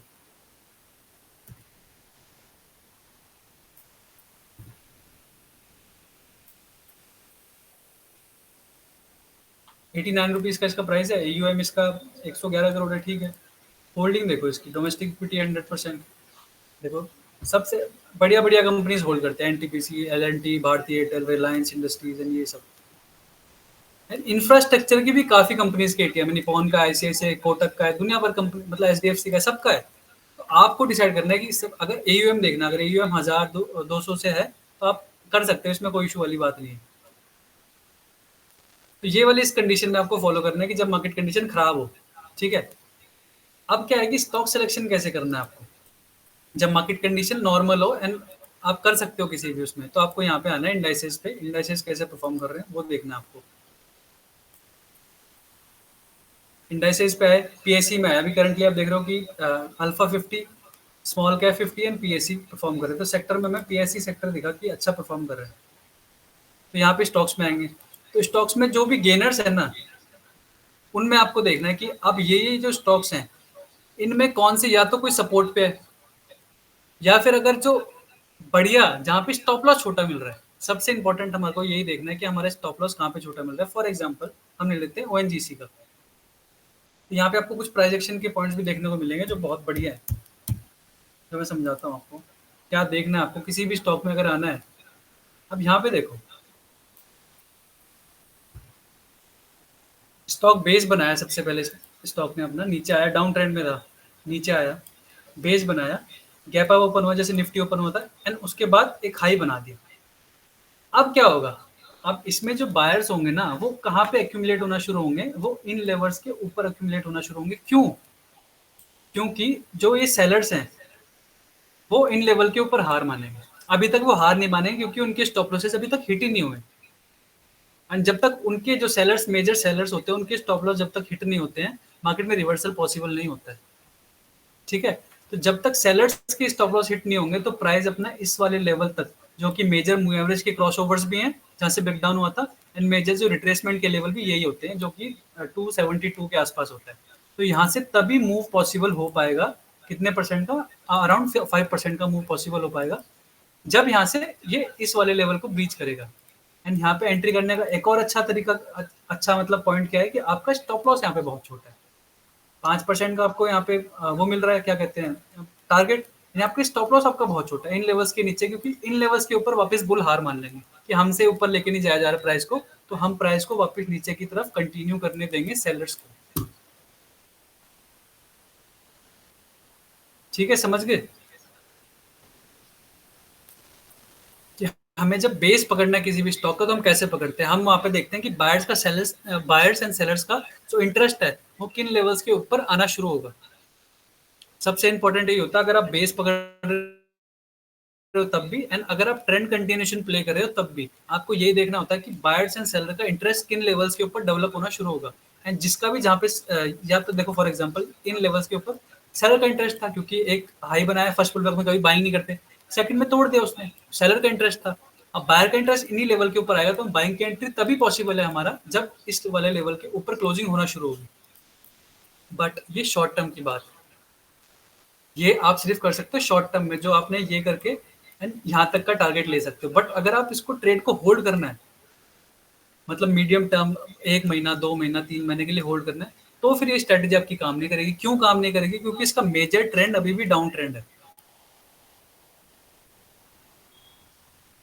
ये पॉइंट है सबसे इंपॉर्टेंट।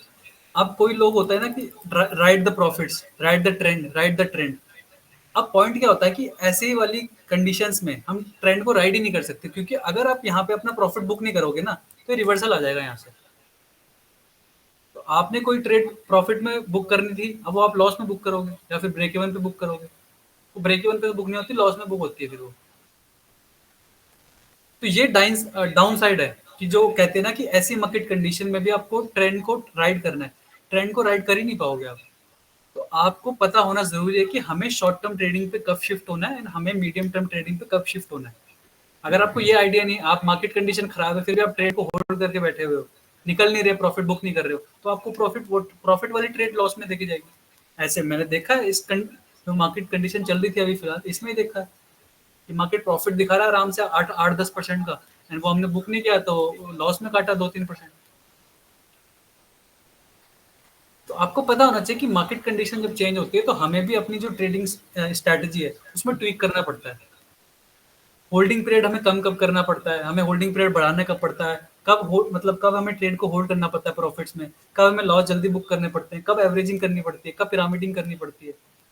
तो ये चीजें पता होनी जरूरी है। ये बुक में अच्छी लगती है कि right the trend, right the trend, but right the trend के लिए मार्केट कंडीशन भी राइट होनी चाहिए। हर मार्केट कंडीशन में राइट द ट्रेंड नहीं कर सकते हम, फिर वो आपको लॉन्ग टर्म करना पड़ेगा कि छोड़ दिया, चाहे लॉस दिख रहा है तो भी बुक नहीं कर रहा, प्रॉफिट दिख रहा है तो भी, फिर वो अलग स्ट्रैटेजी हो गई। फॉर एग्जाम्पल मैं आपको दिखाता हूँ, एक चीज दिखाता हूँ करंट, वही दिखाता हूँ मैं, याद नहीं रहती मुझे तो। एक तो ट्रेड में कौन सी, हिंदुस्तान यूनिलीवर की दिखाता हूँ एक। तो इसमें मैं अगर ये वाला प्रॉफिट बुक नहीं करता तो मैं आपको दिखाता हूँ इसका क्या हाल होता। मैंने इन लेवल्स के आसपास पकड़ ली थी, इन लेवल्स के आसपास। तो अगर मैं यहाँ पे बुक नहीं करता ना इसको, इस ट्रेड को इन लेवल्स पे बुक नहीं करता, तो वापस मुझे उसी प्राइस पे मिल रहा है, देखो ये। तो ये जो है ये इन्वेस्टर के लिए तो ठीक है, बट हम जैसे ट्रेडर्स के लिए जो बुक नहीं करेगा यहाँ पे फंसेगा। तो हमें पता होना भी जरूरी है कि हमें प्रॉफिट बुकिंग भी बहुत इंपॉर्टेंट है। सेम ऐसी जैसे मैं एक और ट्रेड दिखाता हूँ मैं आपको, जैसे फॉर एग्जांपल करंट की कौन सी ट्रेड थी हमारी, एकदम लेटेस्ट ही बताता हूँ मैं, 1-2 महीने पहले जो ली थी हमने।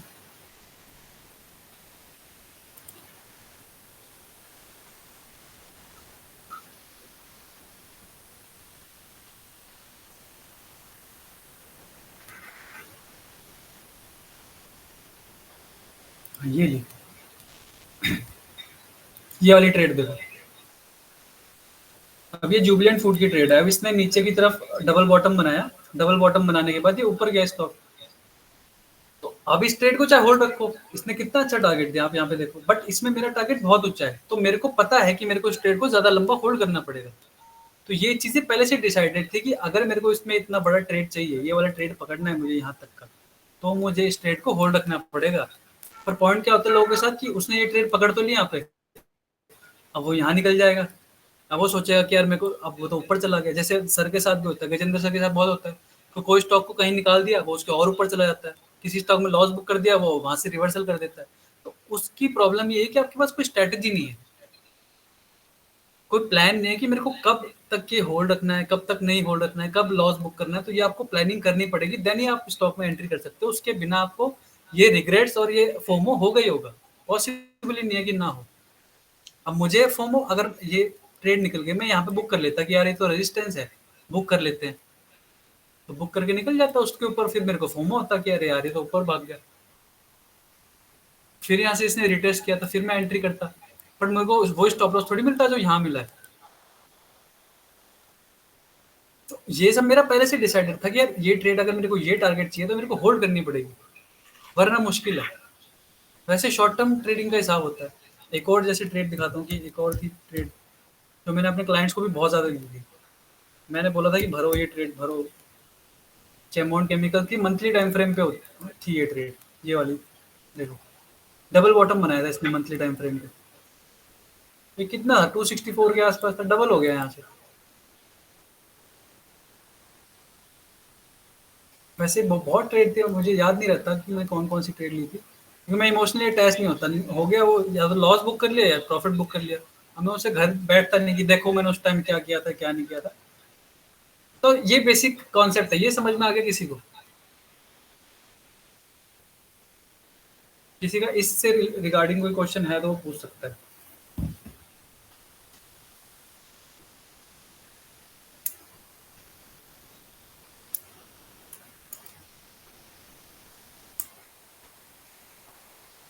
और कोई इससे रिगार्डिंग किसी क्वेश्चन है तो कोई पूछ सकता है भैया भी।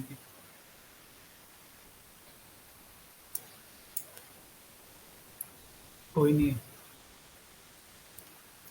अब हम सपोज करते हैं कि हमारे पास कितना भी कैपिटल है, फॉर एग्जांपल 5 लाख लेके चलते हैं, उससे कम में तो मतलब कुछ पॉसिबल नहीं है, मतलब प्रॉपर ट्रेडिंग करना पॉसिबल नहीं है। 5 लाख तो मिनिमम होने ही चाहिए, ठीक है।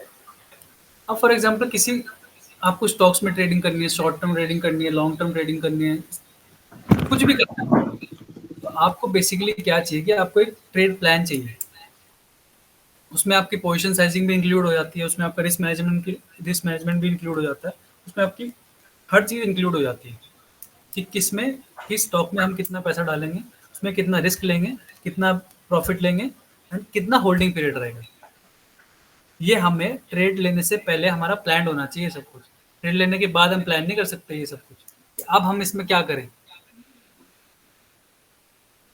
कुछ कह रहे हैं क्या सर?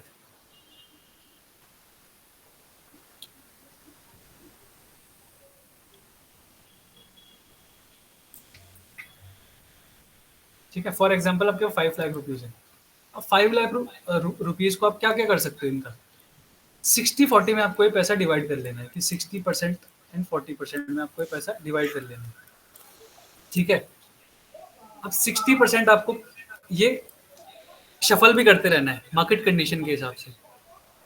अगर मार्केट कंडीशन अच्छी है तो 60% आप स्टॉक्स में रखो, 40% ETF में डाल दो।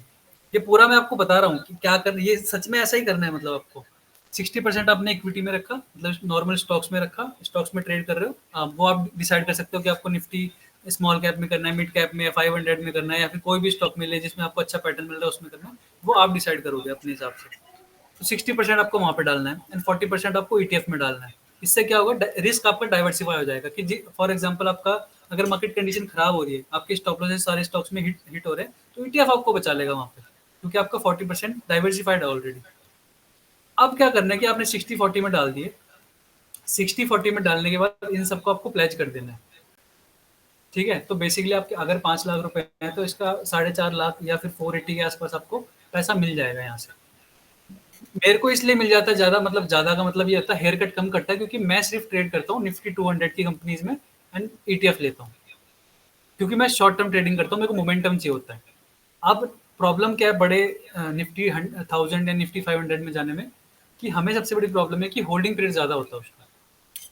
ऐसे नहीं है कि मैं बिल्कुल नहीं करता उसमें, तो मैंने एक बंच ऑफ कैपिटल वहाँ पे भी डाला हुआ है कि वो सिर्फ बड़ी जो अच्छी कंपनीज मेरे को बेस पे मिल रही होंगी उसमें मैं सिर्फ वो करूँगा, थोड़ा पैसा डालूंगा। बट जनरली जो मेरी ट्रेडिंग स्टाइल है वो निफ्टी 200 में काम करती है।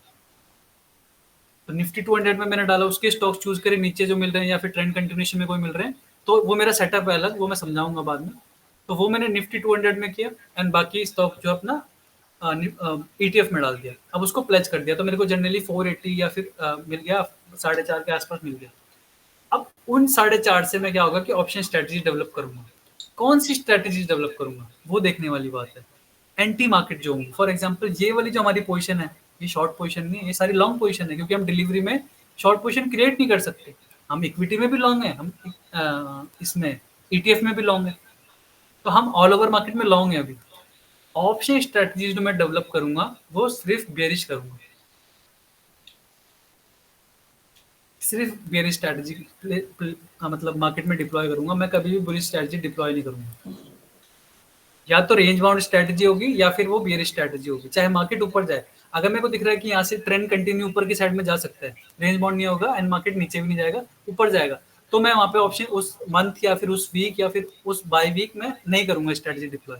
मैं सिर्फ तभी स्ट्रैटेजी डिप्लॉय करूंगा क्योंकि वो मेरे एक रेगुलर इनकम का जरिया है, ऑप्शंस जो होते हैं। क्योंकि ये मेरे को ट्रेड मेजरली क्या 20 दिन होल्ड करनी है या फिर मतलब 25 दिन होल्ड करनी है, 15 दिन होल्ड करनी है, मुझे नहीं पता, बट वो मेरे को पता है कब तक मुझे होल्ड करनी है, ऑप्शन स्ट्रैटेजी होती है। तो वो जनरली मैं हमेशा बेरिश ही डिप्लॉय करता हूँ, या तो रेंज बाउंड डिप्लॉय करूंगा या बेरिश डिप्लॉय करूंगा। क्यों? क्योंकि हम ऑलरेडी मार्केट में लॉन्ग है, तो अगर मार्केट ऊपर जाएगा तो हमें तो इक्विटी एंड ईटीएफ से पैसा मिल ही रहा है, बट अगर मार्केट रेंज बाउंड हो गया या फिर मार्केट नीचे चला गया तो हमें फिर वहां से ऑप्शन से पैसा आएगा। और वो नेकेड हम कॉल बाय कर ली, पुट बाय कर ली या फिर कुछ भी ऐसे रैंडम काम नहीं करेंगे, उसके पीछे एक पूरा बेसिक लॉजिक होता है कि हम ऐसे ऐसे चीजें करेंगे, ये चीजों में हम डिप्लॉय करेंगे, ये स्ट्राइक प्राइस होगी, ये एक्सपायरी होगी, जितना प्रीमियम होगा, वो प्रॉपर प्लान रहता है सब कुछ। ठीक है, इसमें किसी को इशू है, कुछ पूछना हो किसी को? तो अगर अपन लेवरेज करके करते हैं तो इसके लिए आपको अलग से पैसा नहीं डालना पड़ता इसमें? एग्जैक्टली, डालना भी नहीं चाहिए। कभी भी ऑप्शंस में नेकेड मनी जो होता है आपका, नेकेड कैपिटल बोलते हैं हम उसको, नेकेड कैपिटल कभी भी ऑप्शंस या फ्यूचर्स में डालना नहीं चाहिए। वो एक हेजिंग इंस्ट्रूमेंट है। हमेशा जो प्लेज्ड मनी होता है ना, मतलब जो हेजिंग इंस्ट्रूमेंट है, तो हेजिंग हमेशा जो प्लेज्ड, ऑप्शन ही प्लेज का क्यों दिया गया था? ताकि आप अपनी पोजीशन को हेज कर पाओ। ऑप्शन ही प्लेज, आप पढ़ना इसके बारे में कि प्लेजिंग का हमें ऑप्शन क्यों दिया गया था कोई रिटेल इन्वेस्टर को या फिर बड़े इन्वेस्टर को भी, इंस्टीट्यूशनल इन्वेस्टर को भी प्लेजिंग का ऑप्शन होता है। वो इसलिए दिया गया था ताकि आप जो स्टॉक्स आपने ले रखे हैं उनको प्लेज करके उनको हेज करो। अब लोग क्या करते हैं, उसको प्लेज करके तो अगर हेजिंग में जैसे अगर ऑप्शन में आपका अगर लॉस होता है, जैसे आपको मान लो 2 लाख की प्लेज है और अगर आपका हैवी लॉस होता है, मान लो किसी भी रीजन की वजह से आपका 2 लाख का लॉस हो गया, तो फिर वही तो मैं बता रहा हूँ कि हमने स्ट्रेटजी ऐसी डिप्लॉय करनी है जिसमें हमारा रिस्क डिफाइंड है, लिमिटेड रिस्क है। मैं कह रहा हूँ अगर हो गया तो व्हाट हैपेंस? कॉल शॉट या फिर पुट शॉट नहीं करने, जिसमें हमारा रिस्क ही अनडिफाइंड होता है, वो स्ट्रेटजी डिप्लॉय नहीं करनी है। वही तो हम अगली क्लास में समझेंगे कि क्या स्ट्रेटजी हो सकती है, क्या क्या चीजें हम देख सकते हैं मार्केट में, वो हमारी नेक्स्ट। मैं तो सपोज के लिए सपोजेडली अगर किसी भी रीजन की वजह से अगर होता है तो देन व्हाट हैपेंस, मैं ये पूछ रहा हूँ। मैं डिप्लॉय नहीं करूंगा ना, जिसमें, क्योंकि रिस्क तो मुझे पता ही है कि उस स्ट्रेटजी में रिस्क कितना है यार। ऐसे थोड़ी कि मैं अंधा होके कुछ भी स्ट्रेटजी डिप्लॉय करूं फिर मैं सोच रहा हूँ इसमें तो बहुत रिस्क था।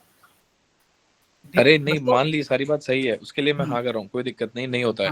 आप प्लेज कर रहे हो और अगर प्लेज वाला वो जो अमाउंट आपने निकाला है, अगर इफ एनीथिंग हैपेंस, अगर वो लॉस में निकलता है तो स्टॉक्स क्या सेल हो जाते हैं या फिर रहते हैं, उनका क्या होता है फिर? नहीं, पूरा अमाउंट तो आपको डिप्लॉय करने नहीं देगा, वो माइनस में आ जाएगा आपको। मतलब वो माइनस कैश शो कर देगा आपको कि माइनस में है तो यहाँ पे भरो पेनल्टी मतलब कैश डालो इसमें। तो जैसे फॉर एग्जांपल यहाँ पे हमने 5 का एग्जांपल लिया तो 4.5 आपको मिले, तो आपको 4.5 से ट्रेड थोड़ी लेना है। फॉर एग्जांपल 4.5 से अगर 5 लॉट आ रहे हैं, आपको करना 3 या 4 लॉट चाहिए। आपको पोजीशन साइजिंग आधी ही रखनी है हमेशा। 4 लॉट से अगर अपन करते हैं और 4.5 का है, ठीक है, 4.5 टोटल पेज मिलेंगे अपन को, और अपन एग्जांपल दे रहा हूँ, अगर आप 4.5 लाख से 5 लॉट कर सकते हो तो आपको 2 या 3 लॉट या 4 लॉट ही करने, मतलब हमेशा 50% 60% क्वांटिटी से ही ट्रेड करना है जितना आपके पास प्लेज्ड कैपिटल वो है आपके पास। ठीक है, उसमें अपने पास डिफाइंड लॉस है, चलो मान लो 12,000 का 13,000 का डिफाइंड लॉस है। If that happens then what happens? हाँ, तो लॉस भरना पड़ेगा आपको, आपका वो कम होता रहेगा, वहां से क्या कहते हैं वो माइनस में आ जाएगा आपका। मतलब जो आपका 4.5 आपको मिला था, फॉर एग्जांपल 4.5 आपको मिला, तो वो अब आपका मार्जिन, प्लेज मार्जिन कम हो गया, प्लेज मार्जिन कम हो गया, ठीक है, तो फिर आप वो प्लेज मार्जिन, स्टॉक्स पे कोई फर्क नहीं पड़ता, स्टॉक्स आपके अकाउंट में रहते हैं, स्टॉक्स तो रहेंगे। अब आपने ऐसी कोई स्ट्रेटजी जिसमें अनलिमिटेड लॉस है, फिर आपको पेनल्टी वो माइनस में आ जाएगा तो आपको भरना पड़ेगा फिर। इसलिए मैं कह रहा हूँ ऐसे अंधाधुंध कोई भी स्ट्रेटजी डिप्लॉय नहीं करनी है। नहीं, मैं ये पूछ रहा था होता क्या है, मैं प्रोसेस वही तो बता रहा हूँ कि आपको माइनस में आ जाता है, अकाउंट भरना पड़ता है। सर जी, इनका ये कहना है जो लॉस हुआ वो कैसे भरना है, किस तरीके से भरना है? अरे डीमैट अकाउंट में पैसे डालने हैं। मैं से कह रहा हूँ कि वो प्लेज के वो जो स्टॉक्स है अपने पास, हाँ उनका कुछ लेना देना नहीं होता। प्लेज का जो अमाउंट है उनका आपके कुछ पास वो लेना रहता देना है, नहीं, वो नहीं कम नहीं होता नहीं रहता है, नहीं, ज्यादा होता रहता है। नहीं उनका कुछ लेना देना नहीं है। बस ये पूछ रहा था मैं, ये जानना चाह रहा था। हाँ उनका वो कुछ तो लेना ऑब्वियसली देना नेगेटिव स्ट्रेटेजी तो कोई क्यों ही मतलब करने का फिर कोई सेंस ही नहीं बनता ना। नहीं, नहीं करते हैं भाई, लोग करते हैं। करते हैं, करने वाले करते हैं, हाँ स्टार्टिंग में सब नेगेटिव करते हैं। हाँ वो तो है ही यार, सही बात है। क्योंकि कोई आदमी नहीं चाहता ना कि मैं रिस्क, मेरे को पता है कि इधर ही जाएगा तो उधर ही जाना चाहिए। हम्म तो स्टार्टिंग में सब ऐसे ही करते हैं। पर मैं ये जानना चाहता, जैसे प्लेज अपन करते हैं, प्लेज काफी लोग हम्म करते हैं, मार्जिन के लिए करते हैं, मैं वैसे यूजुअली मार्जिन के लिए करता था। तो हम्म मैं जानना चाह रहा हूँ वो मार्जिन अगर अपन यूज करके कोई दूसरी स्ट्रेटेजी बनाते हैं, तो हम्म अगर किसी भी रीजन की वजह से मार्जिन अपन ने ज्यादा कम रख लिया, ऊपर नीचे हो गया, थोड़ा मार्जिन निकल गया, उससे स्टॉक्स हम्म। पे कुछ फर्क पड़ता है नहीं पड़ता, नहीं वो नहीं मेरा नहीं, मेन कोई फर्क नहीं क्वेश्चन था। पड़ता, नहीं नहीं। ओके। वो माइनस में आ जाएगा आपका अकाउंट एंड आपको वहाँ पे मार्जिन भरना पड़ेगा, वो आपको मार्जिन कॉल आ जाएगा कि आपका 109% या फिर 110% मार्जिन यूटिलाइज हो चुका है, तो मार्जिन भरो। हम्म। हाँ ओके। स्टॉक्स का कोई लेना देना नहीं है उससे। स्टॉक तो बेसिकली वो होता क्या, आपने स्टॉक्स गिरवी रखे हैं अपने, हाँ, और गिरवी तो रखे हैं आपको मार्जिन ऐसे भी मार्जिन पैसे बढ़ना है तो मिला चार के स्टॉक्स निकाल दो तो मार्जिन तो कुल वैसे फुल हो जाएगा। कुल हाँ मिला स्टॉक्स के ब्रोकर से हमने उधारी ली है और वो उधारी भरनी है अगर नुकसान हुआ बस, तो। चाहे वो स्टॉक बेच के भरो चाहे अपनी जेब से भरो, उसको कोई मतलब नहीं। बस बस। बराबर। हाँ तो वैसे है, वो कैसे भरो चाहे भरो बस। ठीक है समझ गए, इसमें कोई इशू तो नहीं है। ये बेसिकली अब ये प्रैक्टिकल, ये तो बहुत अच्छी थ्योरी लगी मुझे, पर प्रैक्टिकली कैसे अप्लाई होगा ये हम नेक्स्ट में समझेंगे, वो नेक्स्ट और उससे नेक्स्ट नहीं शायद। हाँ दो और हैं वो, उससे वो बहुत इंपॉर्टेंट है, क्योंकि वो हम बेसिकली समझाएंगे कि जो प्लेज्ड वाला पैसा होता है उसको कैसे हम मार्केट में डिप्लॉय, जैसे हमने एक स्ट्रेटेजी डिप्लॉय कर रखी हाँ। है ना, तो उसमें हमारा कितना ऊपर और नीचे हमारा वो है, रिस्क है, वो आपको अभी समझ नहीं आएगा, वो बताऊं, वो मैं आपको समझाऊंगा उसी दिन कि ओके। आपको दिख रहा होगा हमारा रिस्क रिवॉर्ड तो इसमें बहुत खराब है, बट रिस्क रिवॉर्ड खबर आपने ब्लू लाइन देखी होगी वहां पे, उस ब्लू लाइन को नोटिस करना हम्म। और उसको देखना कि वो क्या समझाने की कोशिश कर रहा है, वो हम समझेंगे ऑप्शंस में, हम जाएंगे ना अगली क्लास ऑप्शंस के बारे में ही। तो वहाँ पे मेजरली देखना कि हम कौन सी स्ट्रेटजीज डिप्लॉय कर रहे हैं, बेसिकली हम साथ में डिप्लॉय करेंगे, वैसे तो मैं ग्रुप में डाल ही देता हूँ क्या कर रहा हूँ क्या नहीं कर रहा, तो वहाँ पे हम डिप्लॉय करेंगे। Okay bro. ठीक है भाई, और कुछ किसी को पूछना है?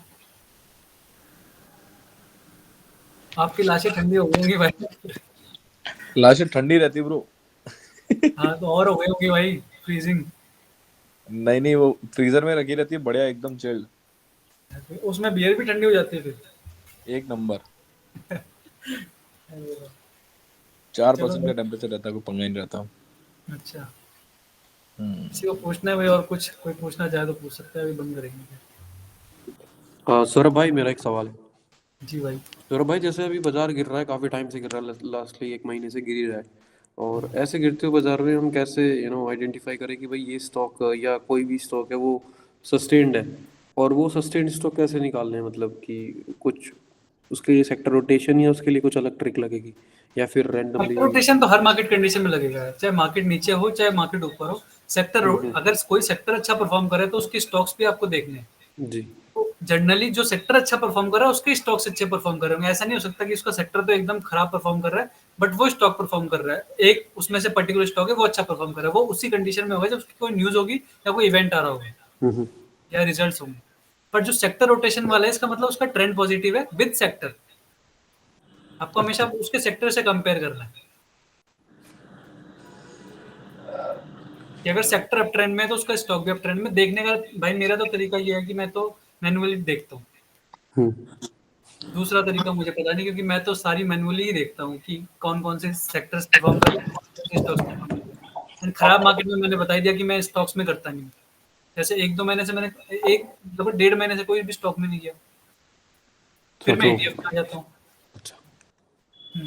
क्योंकि मेरे को प्लेज चाहिए पैसा, अब स्टॉक में नहीं हो तो मेरे पास प्लेज का पैसा नहीं है, नेकेड कैपिटल से मैं करूंगा नहीं, तो ETF में इसलिए लेता हूँ ताकि मैं उसको प्लेज कर सकूं, ताकि मार्केट जब ऊपर आए तो ETF में मिले मुझे, एंड प्लेज के मार्जिन से जो मुझे ऑप्शन में करना है मैं ऑप्शन में, ये बेसिकली मेरा पॉइंट रहता है।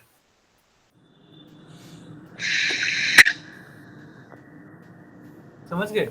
जी जी और अब एक बात कर सकते हो तुम जी। कि 1 लाख रुपए का एक पोर्टफोलियो बना के दे दो। किसको?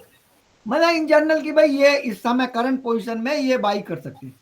1 लाख रुपए है तो कैसे डिप्लॉय करना है। मैं 5 का ले लिया ना एग्जांपल मैंने। जिस पे ज्यादा नहीं, 5 तो ज्यादा हो गए क्योंकि डिस्ट्रीब्यूट भी आपके लिए करना होता आपके लिए 5 ज्यादा है, आपका तो एक स्टॉप लॉस है। अरे यार बात ये नहीं है, अलग अलग रेशियो में बांट सकते हैं ना, तो आए 1 लाख में 10 गुना कर दो तो 10 लाख हो जाते हैं। मेरा मतलब है कि एक आइडियल बना के आज के लिए या 1 वीक के लिए या 15 दिन के लिए बना के दो, अगली बार बदल देना उसे। हाँ ऐसे कर सकते हैं। तो हम नेक्स्ट में ये डिस्कस करेंगे कि कौन से स्टॉक्स हैं जिस पे हम देख रहे हैं। तो मैं कुछ बंच ऑफ स्टॉक्स निकालता हूँ और उनमें ग्रुप में डिस्कस करेंगे। ग्रुप में तो है ही मेजरली लोग मेरे, ठीक है। तो उसमें डिस्कस करेंगे कि क्या स्टॉक्स हैं एंड क्या उसको प्लेज करके हम स्ट्रेटजी डिप्लॉय कर रहे हैं, ठीक है।